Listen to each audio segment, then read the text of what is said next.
Good evening, everyone. This is 1,058 days since Richard vanished from the barracks there at Fort Bliss in El Paso, Texas. And of course, he didn't just vanish, something happened. And our, our suspicion, well, it's not even a suspicion, it is just laying down the facts, looking at what happened. And on day three, so Richard goes missing on July 23rd. By July 25th, the search for Richard's called off. Now, why do I say that?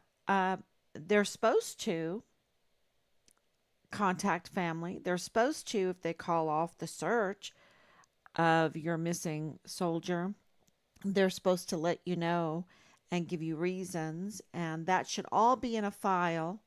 When they called off Richard's search, they needed to document that into the file. We need that. That's very, very important. And why do we say that? Because nothing happened. Um, when we found out a month later, more than a month later, that Richard was missing, that Richard was a deserter, which is very, very odd. That Captain Yoshida would say that. He was shaking. He was shaken up. He was emotional. He was breaking up like into a cry mode. This is what Rob was telling me. Pat, it's like he's crying, you know. And he got off the phone and he's like, he was breaking up. He was very emotional. What is going on, right? And of course, we were emotional by that time. And you don't think so straight when you're emotional. Um, so this has been very, very difficult, especially doing these live streams every day. And you've probably seen the roller coaster ride, but that roller coaster ride is a restrained roller coaster ride, because we're trying to walk this this line between trying to grieve for our son, which we haven't been allowed to do, and search for our son and be the lead investigator for the disappearance of our son to try to find our son. And at that time, um, we were told that Richard was a deserter, that he had been designated deserter. So that's the 28th of August. Okay, 28th of August, 2020. COVID is in full force, going into full force, mode there, which we believe was an attack on our country. We believe that the Department of Defense, including General McConville, General Garrett, General Mealy, um, you know, even unwilling participants or uncomfortable participants committed crimes against humanity with that whole COVID thing. I think that's very, very important for people to understand because they absolutely knew. How do I know that they knew? Because we were in meetings with them. They absolutely knew that that they were up to no good. Okay? These were crimes against humanity. And if they are willing to commit crimes against humanity, then they are willing to do so much more. Okay? To do little things like cover up the murder of Richard. So here it is, August 28th. I've got to put the facts down. Captain Yoshida, Micah Yoshida, is very, very uncomfortable. He's an uncomfortable participant. So uncomfortable that it is it is a psychological warfare inside of him. Okay? Now he might want to say his part, and he can call me 941-677-0060. He can give his side. From what we heard on the phone, from what happened during that time, he sounded very upset, like he was going to cry. He was very emotional. Okay. Um, that was on the 28th of August, 2020. A few days later, the 1st of September. The Fugitive Apprehension Unit. Well, let me back up just a few days. Okay, so here we're told that Richard is a deserter. We are told that he's off the rolls, that the army can no longer help us. We are on our own. We reach out to our congressman. We are doing so much. I'm going to put out the timeline. We are calling everywhere, internationally, everywhere to help, including the El Paso Police Department. The El Paso Police Department say that they cannot help us because Richard is not in their jurisdiction. Okay? We're calling everywhere. We're getting no help at all. Then we get the Fugitive Apprehension Unit Day. They come to our house before we even knew that they were there. They are in their full tactical gear. They are in full battle gear. They are an assault unit. This is very important point that my husband wanted to make. They are an assault unit. Okay? They just don't come out to your house to come to your door and say, "Oh, can we come in and talk to you about your son?" And then you consent and let them come in. That doesn't happen. And any narratives that are out there that something like that happened is absolutely ridiculous, is insanity. It's just not reality at all. Okay? This unit is an assault unit. They come to arrest. They come to search. Search maybe for drugs. Search maybe for weapons. Search for anything about a crime, that evidence for a crime. So they'll get a search warrant. They might be searching for that criminal, or they have an arrest warrant, right? An arrest warrant to arrest the criminal. So they are in their full battle gear. They come to the house. They are an assault unit.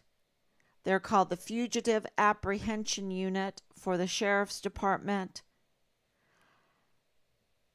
And they decide to do their protocol, which means one of the deputies will go to the back of the house.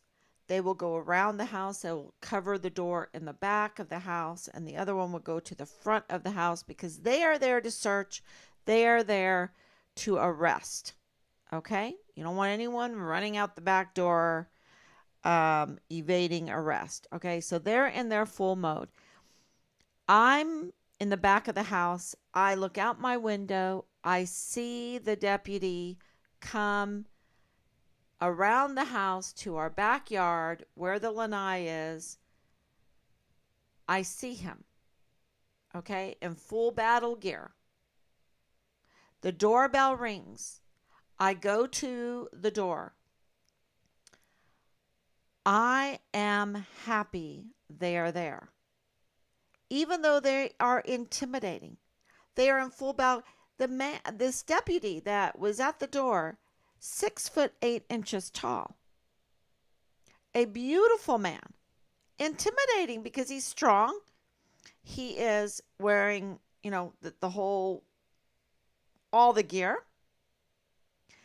But when you are a desperate mother, you're desperate for any help you can get. I did not stand in his way. I complied to what he was there for, to search and arrest, to search and arrest. In order to be there, a fugitive apprehension unit, in order to be there at our house, there has to be a probable cause for a warrant. In our minds, that was that Richard was a deserter. We did not know that at that same time that this was happening, the CID at Fort Bliss was entering in a yellow Interpol right there. A yellow Interpol. Okay? Now, something doesn't make sense because a yellow Interpol is a missing person. There is no urgency at all to find them. There is no urgency to use any kind of resources to search for them. They are no danger. They're just a missing person. It's just a list of missing person, just in case you find remains, just in case you find a missing person. You can go to the Interpol and identify them. That's all it is. It's a database. A red Interpol, however, does very different things. It says that that person is a wanted person, that that person is a fugitive, that that person has a warrant out for their arrest, that resources around the world need to be used in order to look for that person. Okay? So,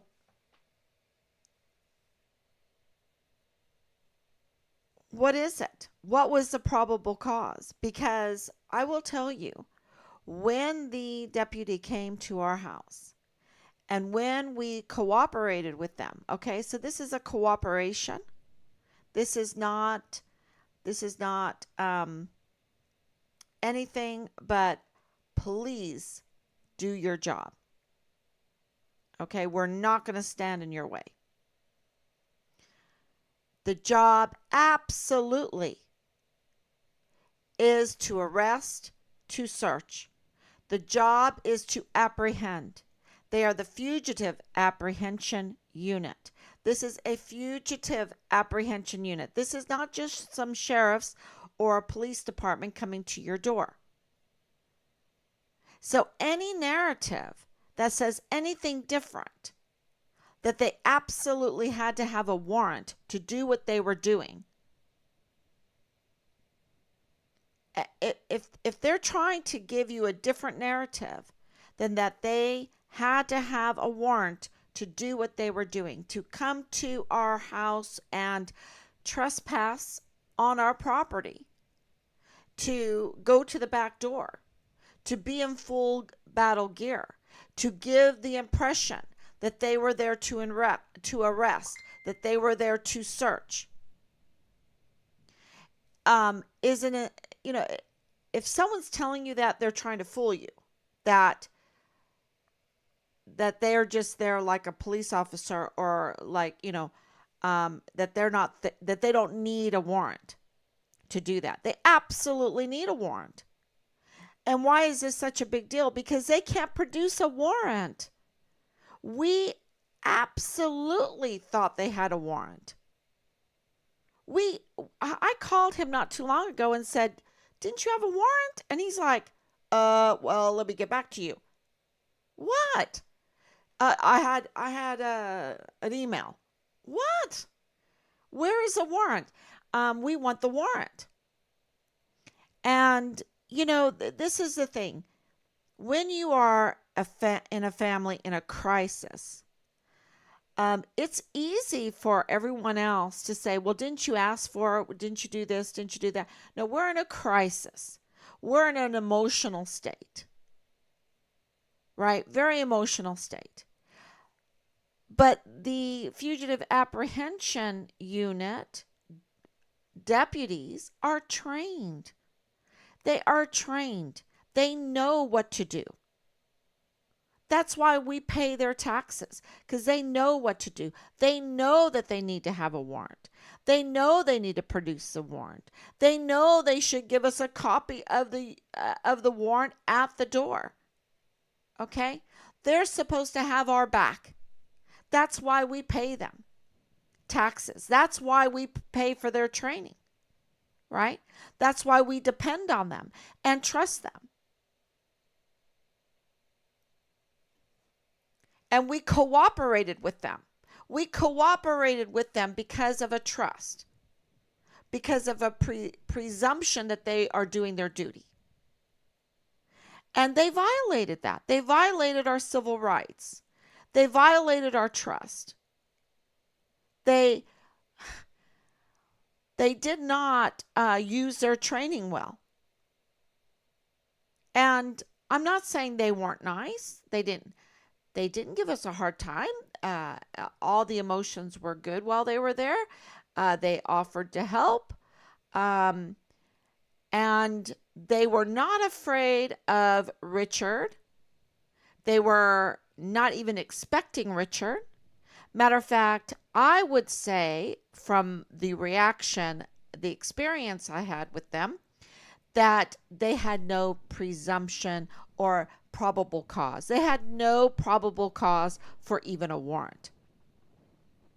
So did they know that there was no probable cause, that there was no threat to the community, that there was no Richard there, that there was no Richard that was armed and dangerous, that he was no threat to us or anybody, that, did they know? Was that all for show? Now, if this is all for show, because see, we need to know about the reports from FBI man. Okay, this is FBI man Nadal Baim that reported that the FBI, because he's FBI, he also is the father-in-law of Lieutenant Colonel, who he told us, the Lieutenant Colonel told us. So the Lieutenant Colonel in the G3, which is a position that is, top secret position in operations, which is the heartbeat of the 32nd ADCOM, of the unit that is Richard's command, right? He's the one that told us that the FBI found Richard's remains in Mexico, that Richard is dead, found in Mexico. Okay? So we have this, that the FBI, I've worn this hat. Where is it? Is it right here? Yeah, this hat.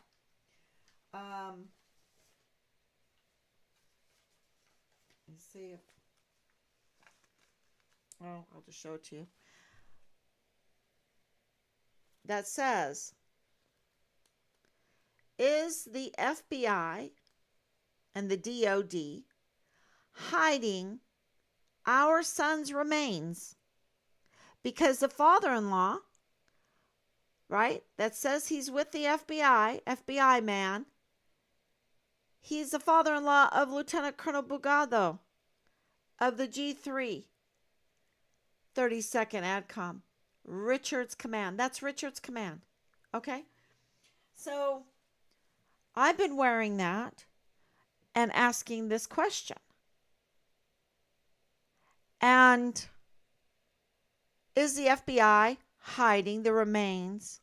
Is the DOD hiding the remains of our son? Because legally, when you go through everything, nothing makes sense. Nothing was done right. Even Yoshida, the yellow Interpol, the lack of probable cause, the lack of a search warrant for our house. Now, this is a very big deal for us because that means that now we have a double case. We have Richard's case and all the violations, all the irregularities in that case. And now our case, our civil rights being violated. And in order to know, was there probable cause? Was there a warrant? Because they can't produce a warrant. Why wasn't there a probable cause? Why wasn't there a warrant? Why was there a show of intimidation? Because that's what that would be. When you come as a fugitive apprehension unit in full battle gear, and you split up and one goes to the front door, one goes to the back door, that is a show of intimidation, right? And we have nothing to hide, so we cooperated with them. Very kindly, we cooperated with them. We did not stand in their way. We did not give them any problems. And yet they violated our civil rights. And we need to know why. Why did they violate our civil rights? What is the judge that signed off on this so-called warrant? Now, there's no warrant that we know of, but there are the last so we got a lead that said in 2022, January of 2022, there were 15 warrants. Well, if we don't have a search warrant for our home, if there's no search warrant for the arrest of Richard, what are these 15 warrants? What judge signed off on them?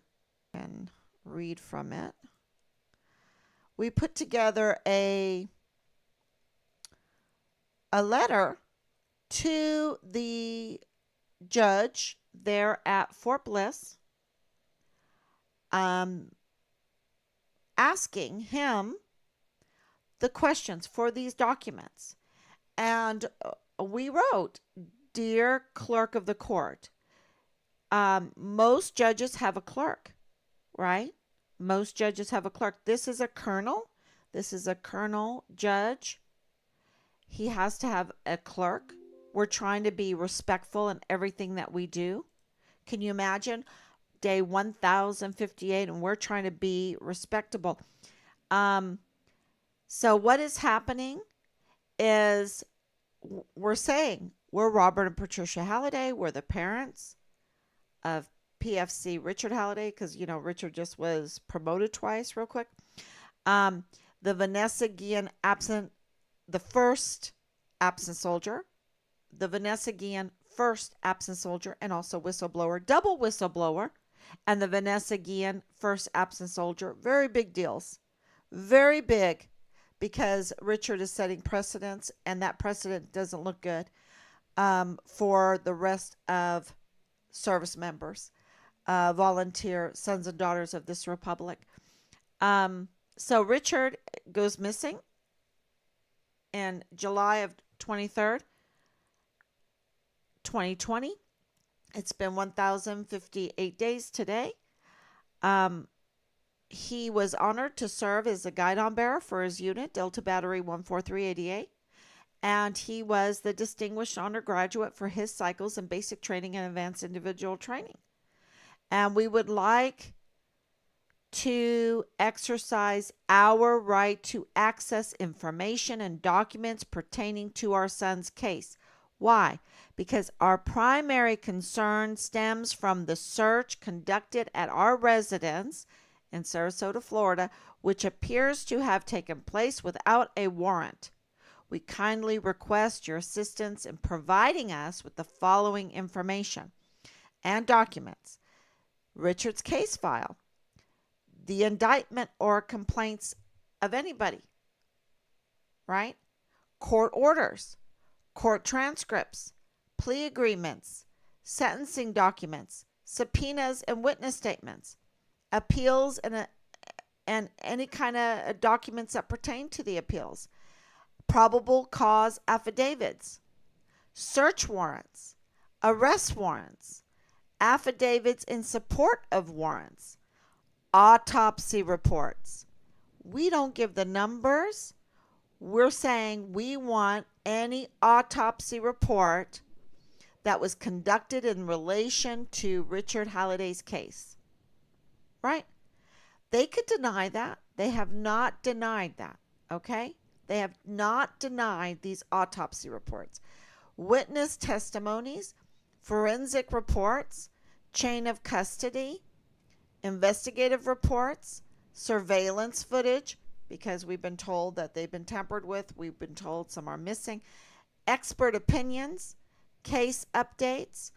We kindly request that the requested information and documents be provided to us no later than June 23rd, 2023, right before Richard's birthday, because Richard's birthday is coming up.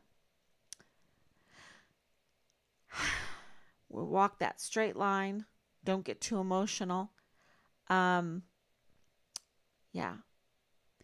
So we wrote that yesterday. We also wrote, which was also very important, we wrote Representative Torres, okay, which we CC'd Quantico and also um, General Popis and Major General Eisenhower and General McConville. And, you know, it's very, very interesting. Let me finish this up because my mind is going 100 miles an hour here. But we wrote Representative Norma Torres because the cold case and uh, violent crimes unit in Quantico, so it's violent crimes, violent military crimes, and cold case in Quantico, is her baby. Okay, she has oversight of that. She's the one that got it going and funded it and all that. Got it funded. Um, it's her baby. And so we wrote her because she's concerned. She's the representative from Chino, California. Chino, California, she covers that area, is the home of course, Austin Hawk and Enrique Roman Martinez. We mentioned Enrique Roman Martinez in this because he's in that cold case unit. Okay, his head his head was severed from his body by a hatchet, brutally. His eyes were poked out, his hair pulled out. His family only has his skull. Um, what happened? Where's the investigation now?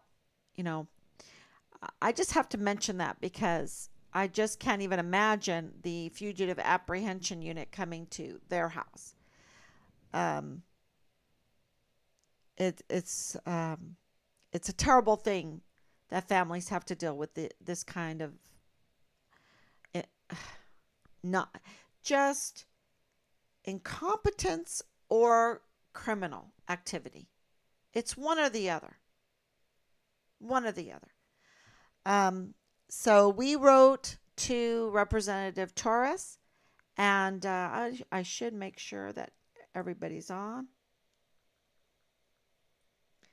And this happened all yesterday. We wanted her to know about the irregularities in the cold case and violent crimes unit there in Quantico. We wanted her to know, be informed of what was going on. And so, oh, there I am. It's working. Okay. Thank you, Danielle. Request that the CAD report from the apprehension unit agencies. Exactly. Thank you. That is public knowledge. What agency? And we've gotten all kinds of stuff. They cannot produce. They only had an email, and what they gave us was incomplete. So Rob had to. This is what people don't understand. You can't just request something. We requested um, the CPS complaint that Richard made. We requested to know why the IG were all over the barracks because of Halliday. And we get the runaround, or we get ignored, or we get delayed, or incomplete files. The files from the archives that we got that let us know that Richard was promoted twice recently. Boom, boom, one right after the other. That is also incomplete, and we have to rewrite them and say this is incomplete. We want all of it. Um, So the runaround is absolutely criminal. I will say that too.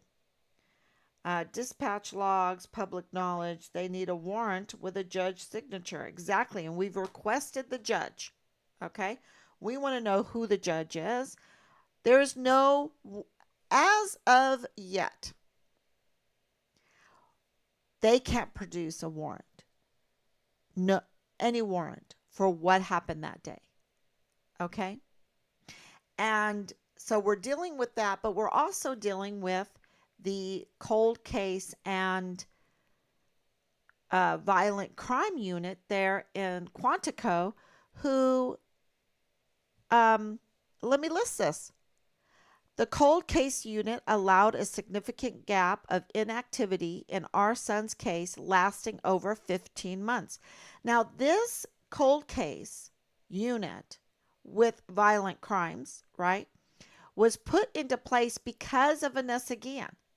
That's why people need to know that Richard Halliday is Vanessa Guillen, the Vanessa Guillen first absent soldier. Okay? And they let a gap of 15 months. Now, this was not because there wasn't any leads, there was a huge lead. The unit failed to contact key witnesses and neglected important leads in the investigation. How often does an officer of the court become a key witness? Right? Name me. I don't think, this is why this case is also huge. And they ignored him. They ignored that key witness and other key witnesses, like the key witnesses that um, declare Dallas Hart being the platoon leader, right?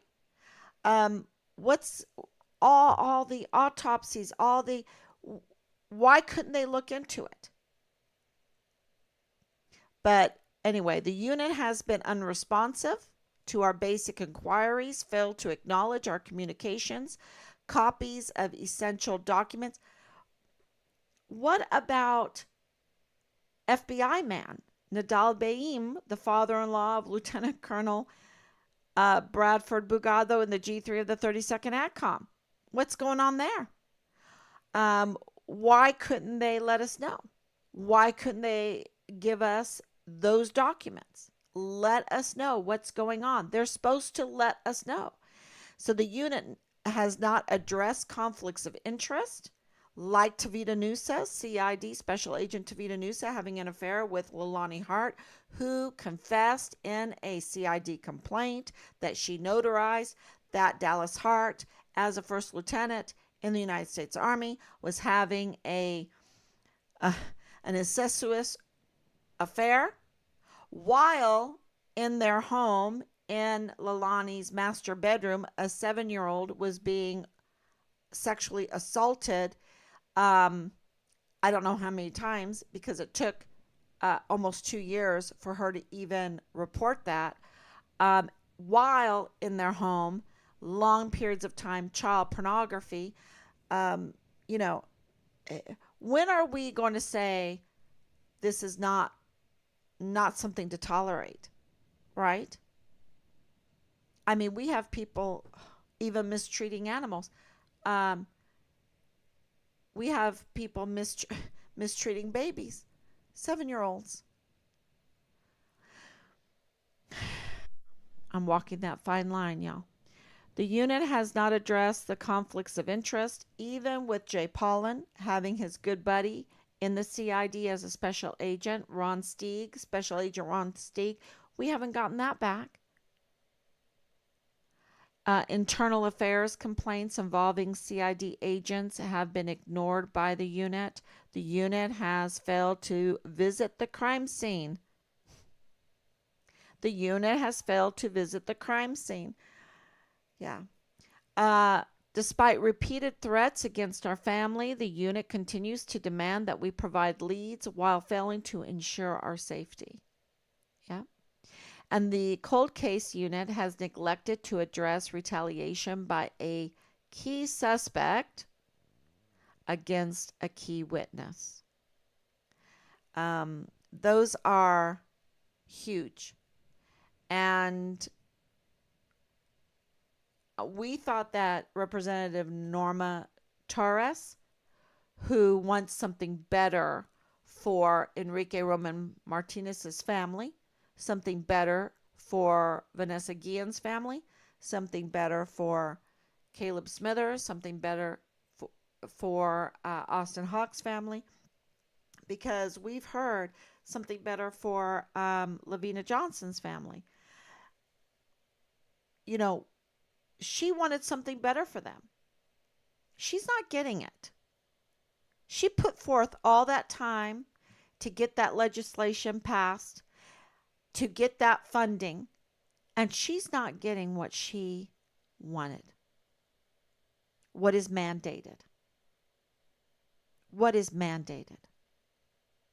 And so we wanted her to know our experience there.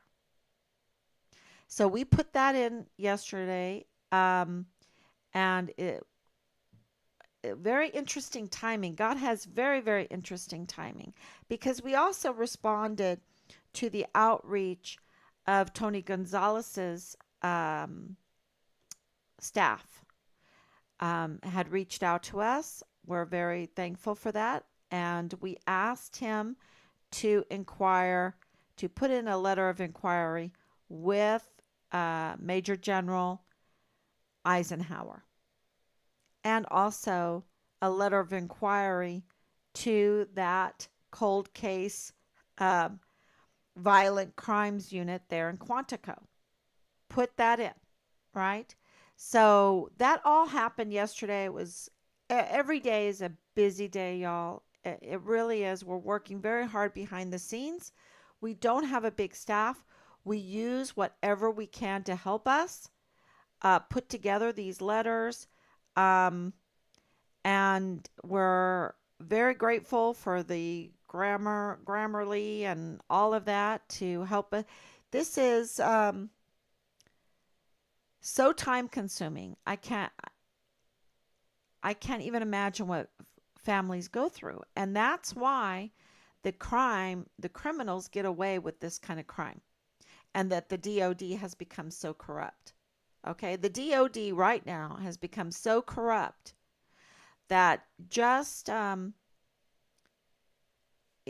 had to lower their standards. They can't keep the soldiers.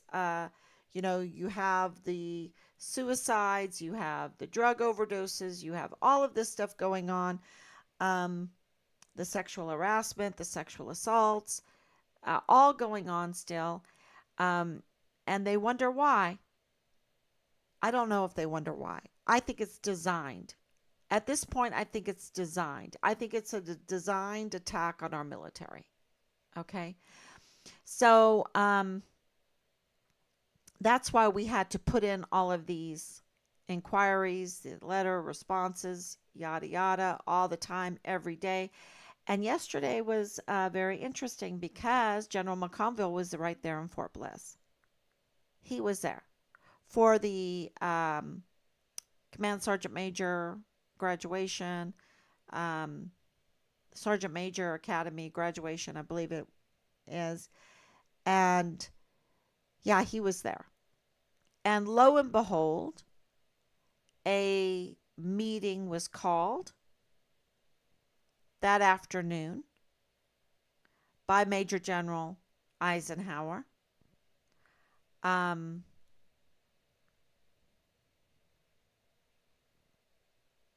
Interesting. Over 2.5 hours, which is interesting because this is a Friday afternoon, 2.5 hour meeting, and this is a 3-day weekend. Wow. So we have to keep going.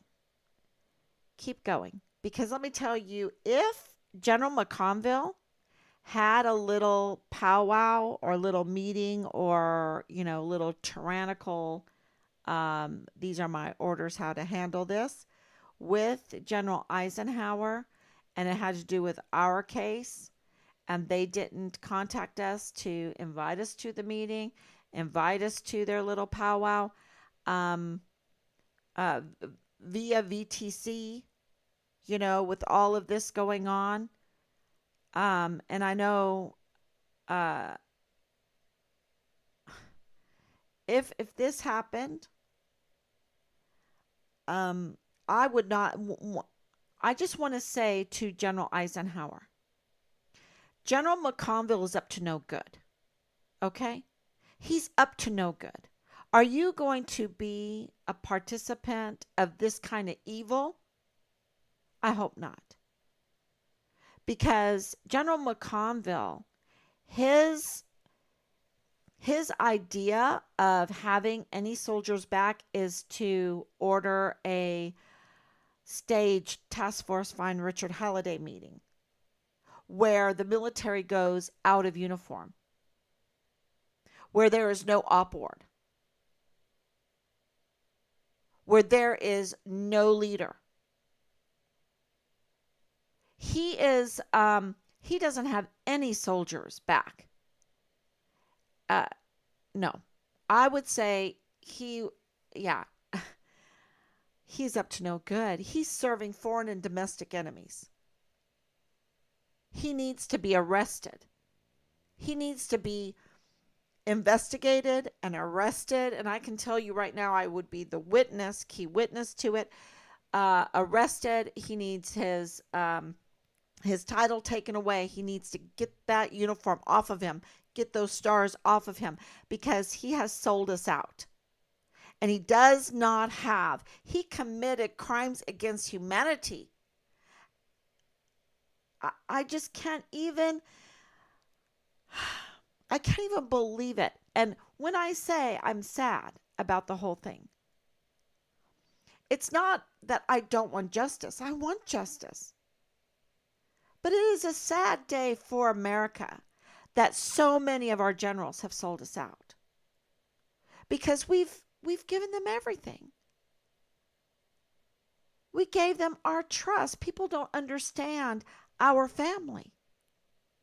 My entire life has been go Army, praying for our Army, literally on our knee. You know, I was even president of PWOC, which is a Protestant Wives of the Chapel. We would get on our knees praying for our military. And we still do. This is why this is heartbreaking.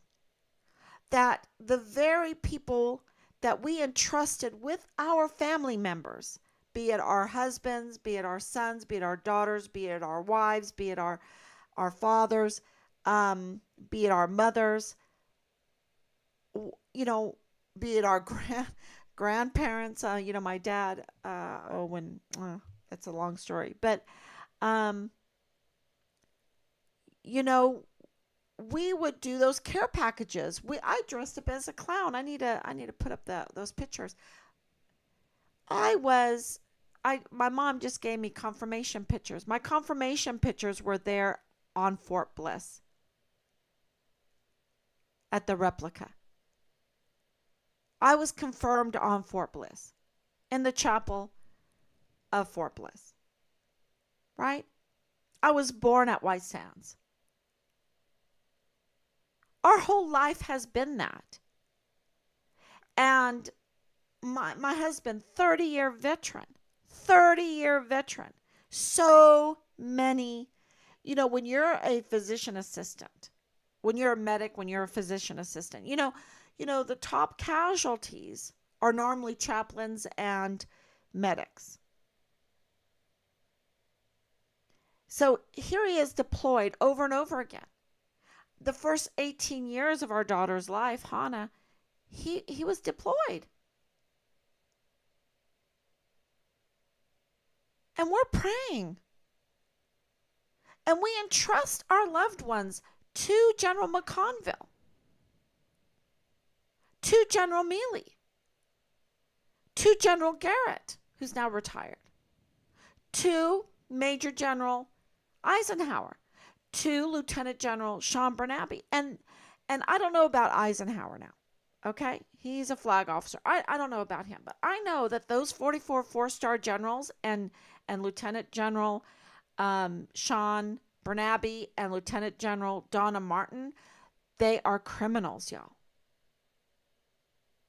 They have betrayed us, and in the worst way, because they pretend to be our leaders. They pretend to be our protectors. They pretend to be our defenders, the defenders of the Constitution. They take an oath to it and they're pretending they don't even honor their oath.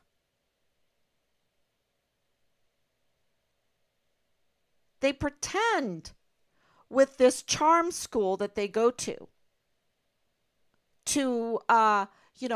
care about the soldier. But it's all pretend, y'all.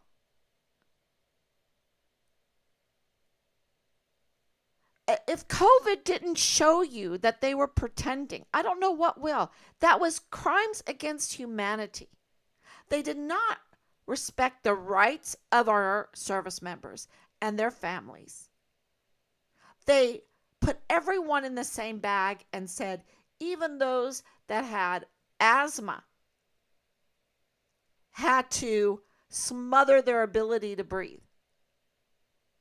That when you're in the hot desert sand, because I have pictures of him in the hot desert where the sun is the most cleansing thing. And he made them, he ordered them to smother their ability to breathe for nothing, for nothing. Not because they were in a war zone.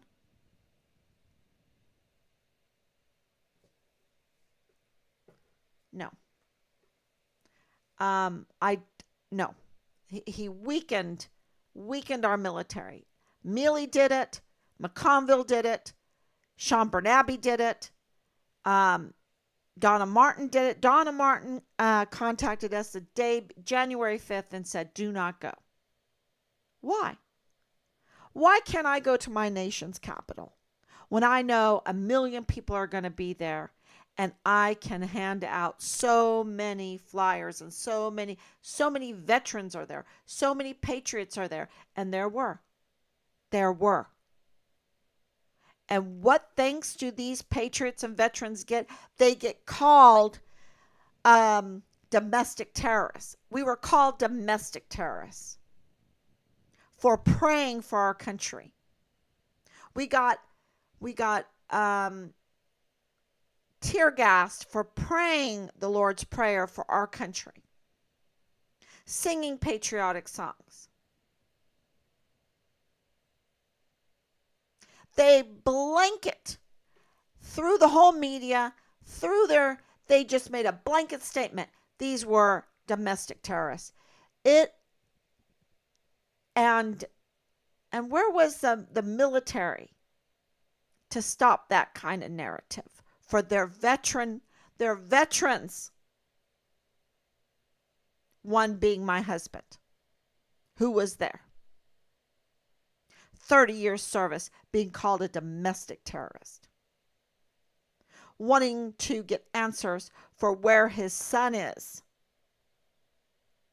That on the third day of Richard's search, his search was called off.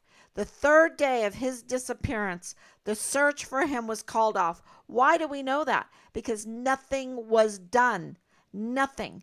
And when you get, and don't tell me, oh, this is pre-Vanessa Guillen and they don't really look for AWOL soldiers. Let me tell you that, do not believe that narrative.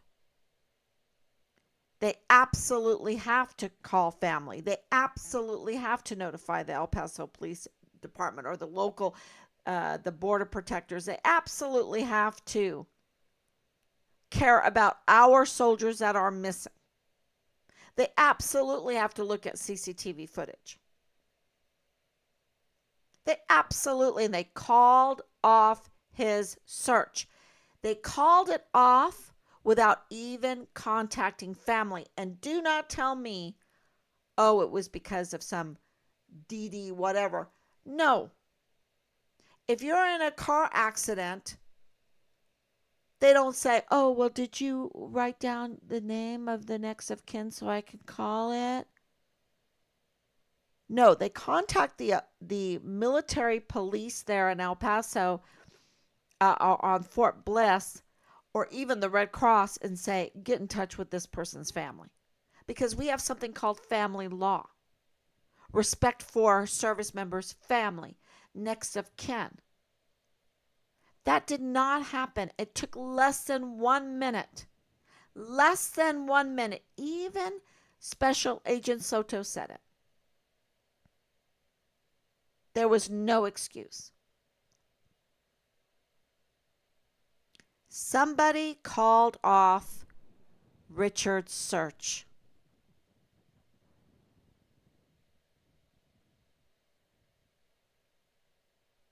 And they colluded and conspired. They colluded and conspired. How do I know that? Because I have Jay Pollin's statements that are, let me tell you, they are the biggest words of collusion and conspiracy you could imagine. Um, it's huge. Go read it. I've posted it. It's no mystery. And as time went by, it just got worse and worse because he was Richard's first sergeant. Michael Ruggiero was Richard's first sergeant. Michael Ruggiero, he just refused to even engage, refused to talk with us. But Jay Paulin, he had a lot of words to say, and they weren't good, y'all. They weren't good at all. Being, is Richard's life more valuable than mine? What does that mean? That Richard's dead? And then our um, Haley Separatio, and the only person that we have connected with Haley Separatio, which is a fake account, is our casualty affairs officer, right? Our liaison, who says, "Thank you for your sacrifice," or, yeah. Or I'm sorry for your loss. Wow.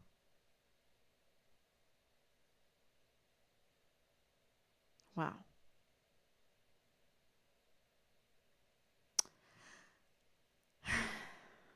I know. I'm going to read your comments now. I'm sorry.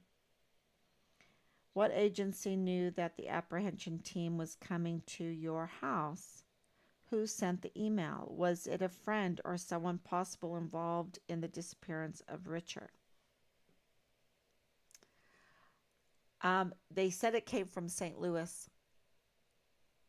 Well, I know when I pay taxes, it goes to St. Louis, right? Okay. Or what agency was dispatching officials to your house? Well, it was the Sarasota sheriffs that got some kind of email from St. Louis. They need a warrant with a judge signature. Yep. I know you're limited on what they're releasing. Yep. Shared live to many groups. Thank you so much, Kat. Thank you so much. Find Richard Halliday, USA military. Yeah. 15 months is pure negligence, in my opinion. Absolutely. 15 months of doing nothing. Doing nothing. Records of the interview that happened between the Dollar General man and CID. Absolutely. And he don't call him Dollar General man. Call him FBI man. I really been thinking about that. He he associated himself with the FBI. He told her he is with the FBI. He's FBI man. He didn't work at Dollar General. He is the FBI man. And that is really important, I think, to make clear to everybody that he said, he has two major connections with the FBI and with Lieutenant Colonel Bugado of the G3 of 32nd AdCom. That's huge. That is huge. And he says they found Richard's remains in Juarez, Mexico. Now, that it didn't end there, because we called as soon as we heard that. We called our point of contact. Rob was given the card of a point of contact there at the State Department in Juarez, Mexico. We called him up. We He confirmed that the FBI was indeed, and even Sammy, um, I believe Sammy, uh, found out that the FBI were indeed looking for uh, Richard's remains in Mexico. In Mexico. Oh, it's fine. In my opinion, I truly am starting to believe that the military leader above Richard in rank was involved, and that's why your son home is missing. And I truly believe it was a higher rank that got Richard missing. Absolutely. Well, we put in a criminal complaint for um, the forced disappearance, the conspiracy, and the murder of Richard. We put that in. So that's our number one suspect. We have several suspects, and we'll see. We'll see. Um, but we have to lay the groundwork, and I want moms to understand this. And when I'm talking to moms, I'm talking to mothers of missing, murdered, and maligned soldiers.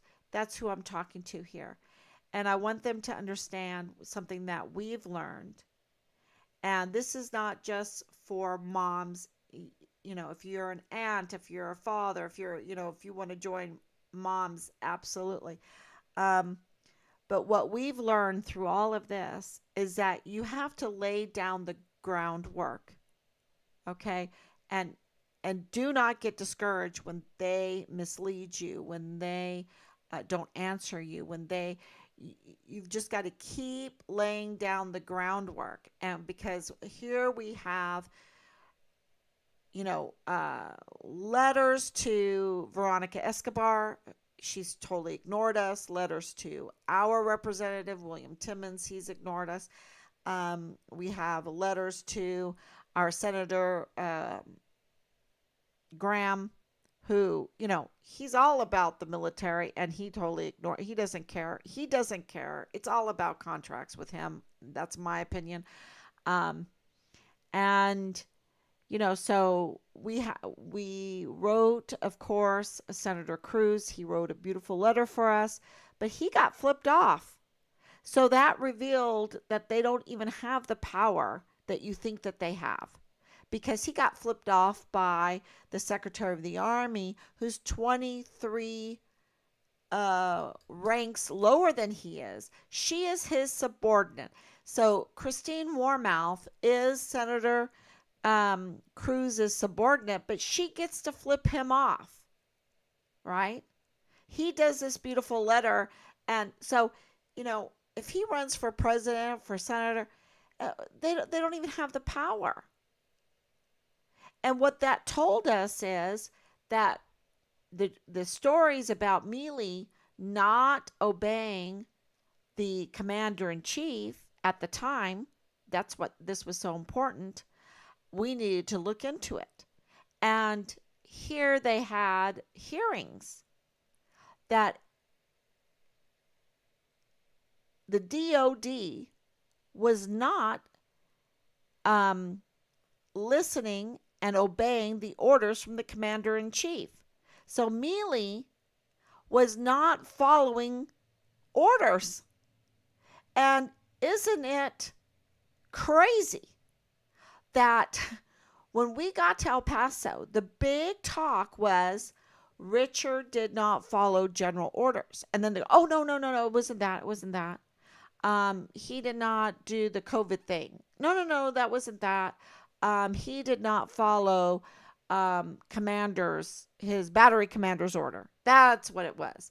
They, at day, 50 something, They still did not know why they totally retaliated against Richard, destroyed him.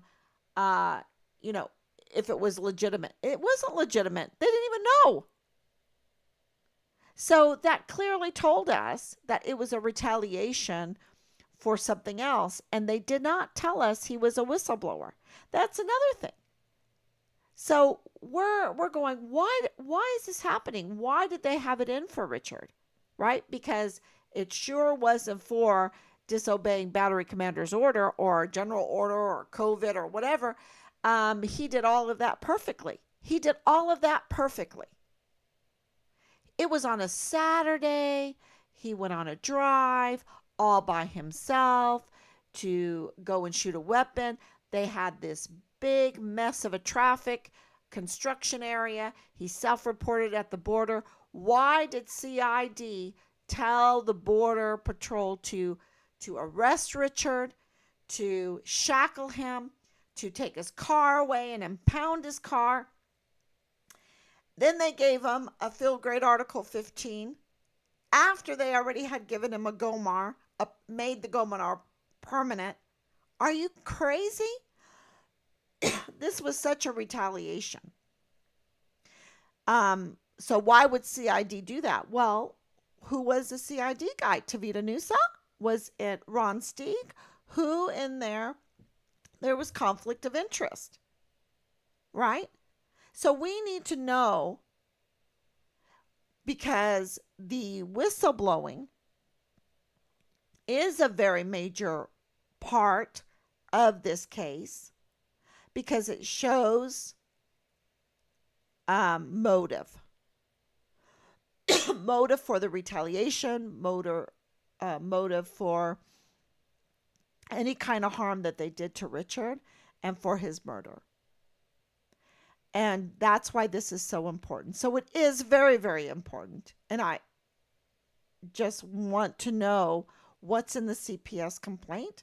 Why is it being kept from us for 2 years, 3 years? And why did CID Special Agent Soto not tell us why the IG were all over the barracks because of Halliday? It wasn't because he made an IG complaint.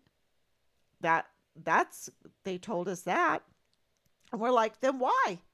Because we have all these reports that the IG were all over the barracks because of Halliday. It was because he made a CID complaint. So why didn't Soto tell us that? Why? Was it because he's covering up for his friend Tavita Nusa?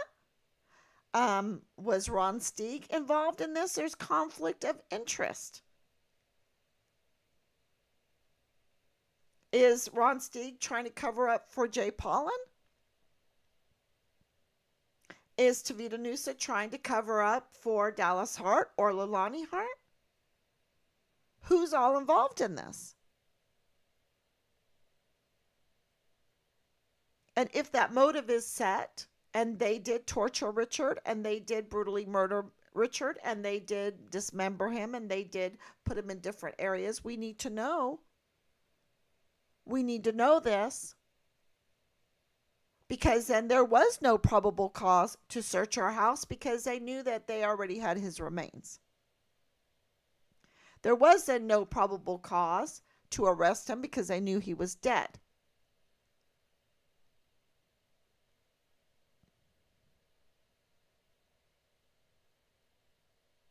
And it's all a show and a cover-up. Now, why doesn't General McConville want to get to the bottom of this and have a press conference? Why doesn't he want to have the Army, if Delta Battery 143, if Fort Bliss did their job in all of this, and this retaliation is not, what we think it is, Team Fine, Richard Halliday, where are the press conferences? Where is the media to cover to show what really happened? I, I, I'm waiting. I'm willing. I'm wanting to hear all of this.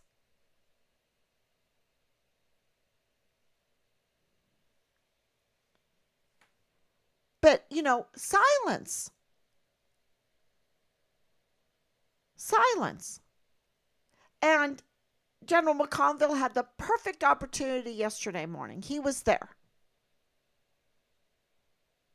But no, the General Eisenhower calls a 2.5 hour meeting on a Friday afternoon after General McConville leaves again.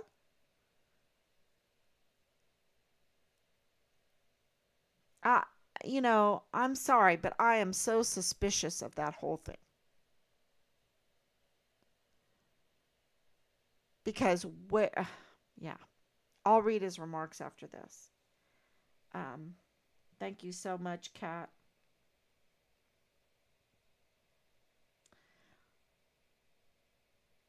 What agency? Yeah. 15 months is pure negligence. Yeah, I read that. In my opinion, I truly am starting to believe. Yeah. Okay. Thank you so much. I read that. Thank you so much, everybody. It's really important that we have a public affairs officer. I think Team 5 Richard Halliday needs to be that public affairs officer. Um, what else did I want to share today? The cooperation that we showed to the Fugitive Apprehension Unit. I wanted to mention that because if you didn't cooperate, they were there to apprehend. So you cooperate or you get arrested, right? I mean that was clear. They're an assault unit. So these narratives coming out, um, yeah. The other thing is, it we called the El Paso police. Well, Rob called the El Paso police, and they said they didn't have jurisdiction. But the El Paso police could have assigned a detective, gathered information. They could have helped us. I don't understand um, why the Army didn't want them to do that in the case of Richard. There's a lot that the El Paso Police Department could have done to help us. And why, did the CID tell them they couldn't? Because that's what they told us. The CID's got this.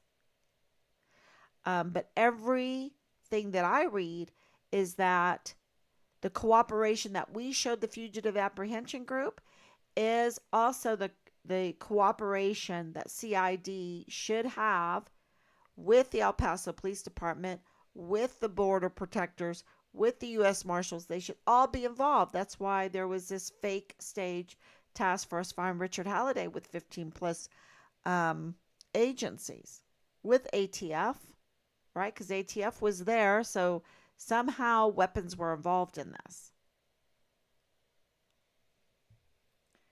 Yeah, they were never tasked. No, they were never tasked. Nothing. There was no op board. You can't task anyone if you don't give them an order. If you don't organize the tasks, that you don't have any kind of operation. There was nothing for Task Force Find Richard Halliday.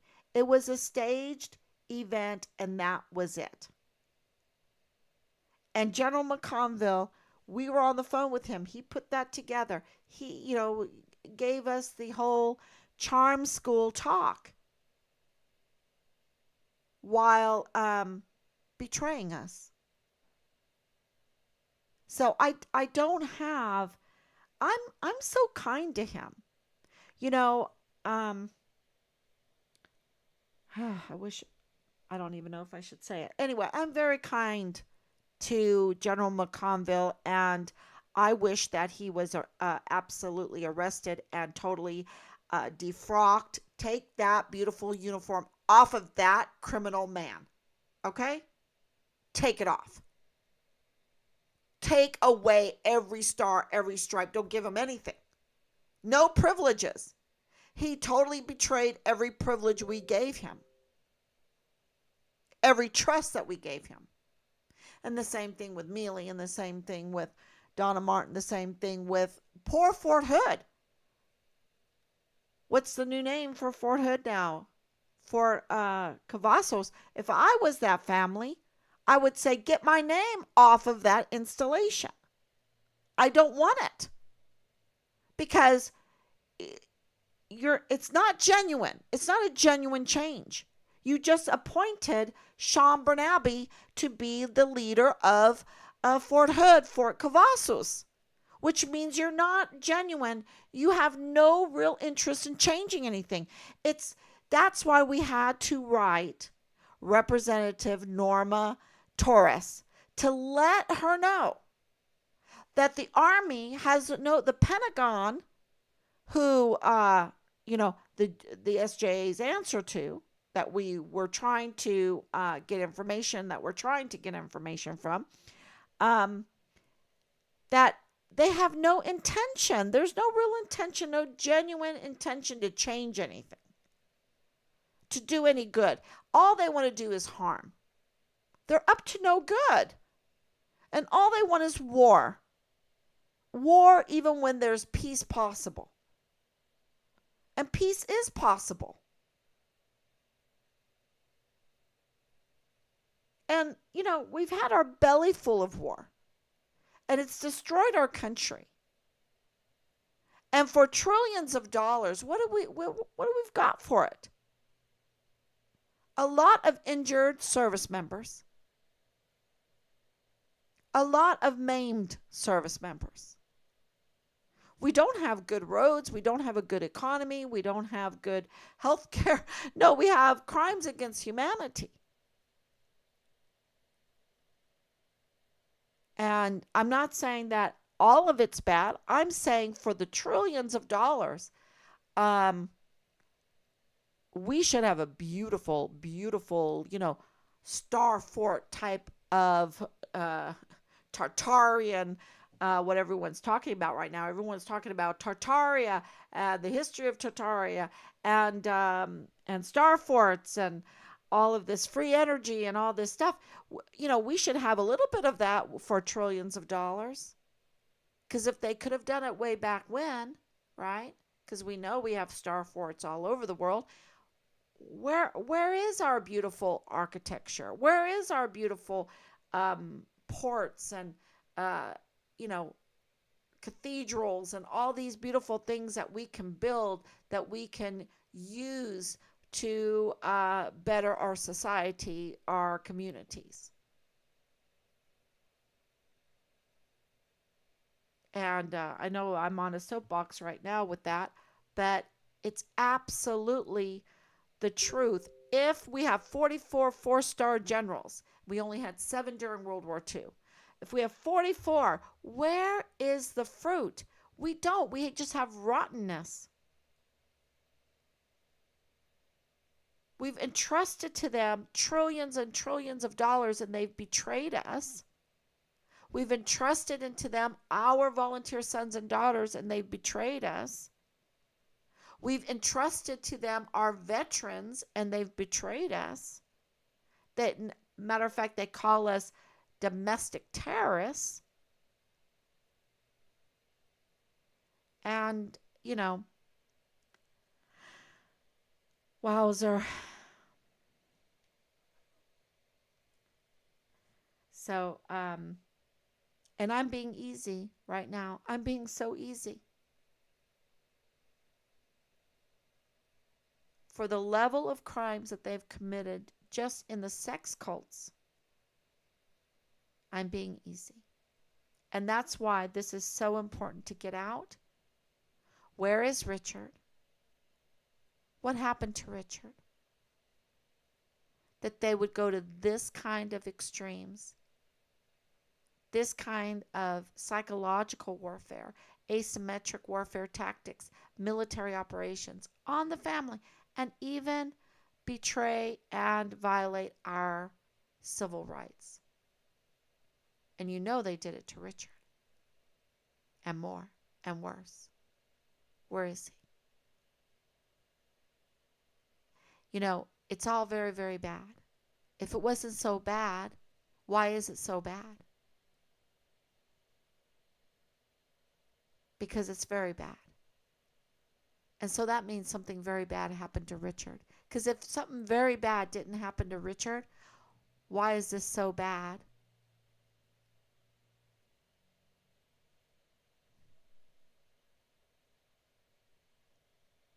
All right.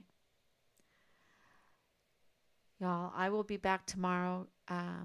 God willing. Thank you so much. And God bless you. And, it's Father's Day. Happy Father's Day. I miss my dad. I miss my dad. This is my first Father's Day without my dad. Um, yeah, R.I.P. Dad. It's about esprit de corps. Esprit de corps, Pat. They had no esprit de corps. There's a problem with esprit de corps. If there's a problem with esprit de corps, then they're up to no good. They're up to no good if there's no esprit de corps. That's what he kept telling me. And he was right. All right, Dad. Happy Father's Day in heaven. And happy Father's Day to my beautiful, wonderful, uh, extremely patient husband. Um, that I always say, you got no patience. But at the end of the day, he's got extreme patience. Happy Father's Day to my son in laws, wonderful fathers of my grandbabies. Um, Happy Father's Day to all those fathers out there. Stay, stay proud of being a father. Be happy, enjoy it, enjoy your day. Um, yeah, we love you, and thank you so much, everyone. And I will be back. Um,